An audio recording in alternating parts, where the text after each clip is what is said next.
Hair long করার উপায় part 2। এটা হইতেছে যে আমি ওই যে ওই দিন মেথি আর অ্যালোভেরার সাথে যে মিক্স করে রাখছিলাম ফ্রিজে 3 দিনের জন্য।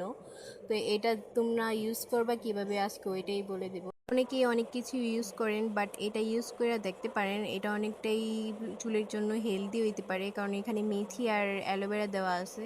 মেথিটা দেওয়ার আগে মেথিটাকে ভালোভাবে ধুইয়া তারপর অ্যালোভেরার মধ্যে দিবা। তো এখানে আমি এটা গুলতেছি, দেখতেই পারতেছি যে এটার বাইরে থেকে দেখা যেতেছে যে এটার মধ্যে গাছ হয়ে গেছে। এটাকে খুলে বার করে নিতে হইবে। এখানে যে অ্যালোভেরা দিছিলাম তো আমার ওইটাও লাগবো, তো আমি ওইটাকে হাত দিয়ে কাছাই নিমু। তো এটা দেখতে পাচ্ছি যে কত গাছ হয়ে গেছে। আল্লাহ, এই জিনিসটা চুল লম্বা করতে অনেকটাই সাহায্য করে, তোমরা অনেকেই জানো হয়তো, কারণ অনেকেই বলে না যে এগুলা চুলের জন্য অনেকটাই উপকারী। দেখতে পারতেছো যে আমি এটাকে পুরো ভালোভাবে বের করে নিতেছি, এখানে কি পরিমাণ গাছ হয়েছে দেখতেই পারতেছো।